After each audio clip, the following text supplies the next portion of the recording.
এখন অনেক ধৈর্য ধরে বসে আছেন, এই জন্য আমরা আপনাদের প্রতি কৃতজ্ঞ।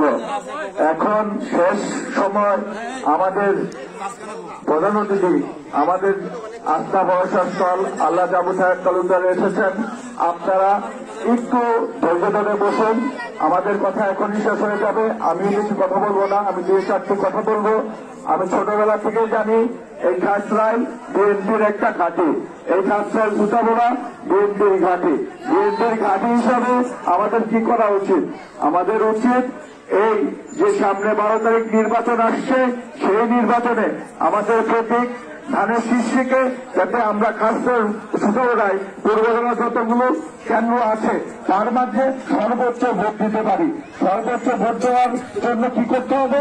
আমাদেরকে প্রতিটি ভোটারের কাছে যেতে হবে, ভোটারের দ্বারে দ্বারে গিয়ে আমাদের ভোট চাইতে হবে। আপনারা যেহেতু খাসরাইল সুতাবোড়ার বাসিন্দা, ভোট কিন্তু আপনাদের আনতে হবে। আমরা এখানে বক্তৃতা দেব, কথা বলবো, কিন্তু খাসরাইল সুতাবোড়ার ভোট আনা সত্যি আমার নাই। খাসরাইল সুতাবোড়ার ভোট আপনারা যারা আমাদের সামনে বসে আছেন, আমাদের পিছনে বসে আছেন, খাসরাইল সুতাবোড়ার এলাকার যারা আছেন তাদের আনতে হবে। আমরা শুধু আপনাদের কাছে কথাই বলতে পারবো, তাহলে ভোট আনার দায়িত্ব আপনাদের। আপনারা কি আমাদের জন্য ভোট আনবেন না? খাসরাইল সুতাবোড়া লাগিয়ে খাসরাইল সুতাবোড়াকে আবার পালন করবো না? এই খাসরাইল সুতাবোড়ার জন্য আপনারা পালন করবেন না? আরেকটি কথা, আমাদের যে নেতা আছে সেই নেতা কে? আল্লাহ আবু সাহেব তালুকদার। ওনার জীবনের সবটুকু সময় উনি এই বিএনপির পিছনে ব্যয় করেছেন। এখন জীবনের শেষ বেলায় উনি আমাদের কাছে কিছু চায়, এটা দেওয়া কিন্তু আমাদের একটা কর্তব্য। এটা দেওয়া কিন্তু বিএনপির পরিবার যারা আছে, পূর্ববেলা বিএনপি যারা করি, তাদের উচিত আবু সাহেব তালুকদারকে আমরা এমপি বানাই। কারণ আবু সাহেব তালুকদার তো জীবনের শ্রেষ্ঠ সম্পদ এই বিএনপির জন্য ব্যয় করেছে।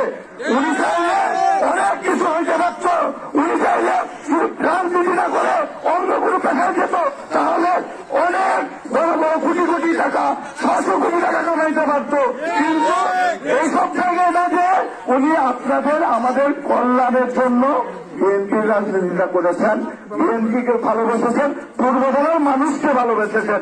পূর্বদলের মানুষকে ভালোবেসে পূর্বদলের মানুষের প্রতিটা প্রয়োজনে উনি পাশে থেকেছেন।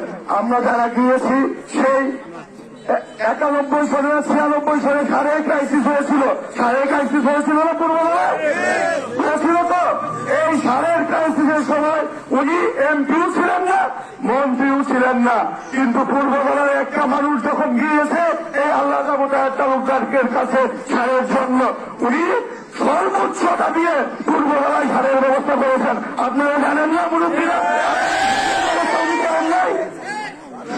উনি যেহেতু এমপি মন্ত্রী না হয়ে আপনাদের এতটা খেয়াল রেখেছেন, আমরা শপথ করে বলতে পারি উনি যদি এমপি হন, পূর্ববেলা একটা রোল মডেল হবে, একটা সুন্দর সুস্থ সন্ত্রাস ও মাদক মুক্ত একটি স্মার্ট পূর্ববেলা আল্লাহ আবু সাহেব তালুকদার ঘটবে। এটা যদি আপনারা ওনাকে নির্বাচিত করেন। আর আজকে যদি আপনার কথায় আমার একটা কাজে খাসরাইলের রেজাল্ট খারাপ হয়, আমাদের শুধু কাজে খাসরাইলের রেজাল্ট খারাপ হয়, আমরা খাসরাইল ঢুকি ওনার কাছে যেতে পারবো? মুখ দিয়া এই মুখটা থাকবে, আমাদের এই মুখটা থাকবে না। আমরা যদি ওনারে পাস করাইতে পারি তাহলে আমাদের মুখ দিয়ে আমরা মাথা উঁচু করে ওনার কাছে যাব। আর আমাদের জন্য যদি আমাদের কেন্দ্রে রেজাল্ট খারাপ হয়, এই খাসরাইল সুতাবোড়ার রেজাল্ট খারাপ হয়, আপনাদের গাইতে তার কাছে লজ্জা লাগবে না? খাসরাইল সুতাবোড়ার লজ্জা লাগবে না? সুতরাং আমাদের প্রয়োজনে, এই খাসরাইল সুতাবোড়ার প্রয়োজনে, আপনাদের প্রয়োজনে আল্লাহ আবু সাহেব তালুকদারকে এই খাসরাইল সুতাবোড়ার সর্বোচ্চ ভোট দিয়ে বিজয় করতে হবে। তাহলে খাসরাইল সুতাবোড়ার উন্নয়ন হবে। খাসরাইল সুতাবোড়া একটি মডেল গ্রাম হিসাবে উনি করে দিবেন, আমাদের এমপি সাহেব একটু সুন্দর সুতাবোড়া উপহার দেবেন। এই কামনা করে আমি সবাইকে সালাম দিয়ে আমার বক্তব্য শেষ করছি। বাংলাদেশ জিন্দাবাদ, শহীদ জিয়া অমর হোক, খালেদা জিয়া জিন্দাবাদ, আগামী রাষ্ট্রনায়ক তারেক রহমান জিন্দাবাদ, আমার নেতা আল্লাহ আবু সাহেব তালুকদার জিন্দাবাদ। আসসালামু আলাইকুম।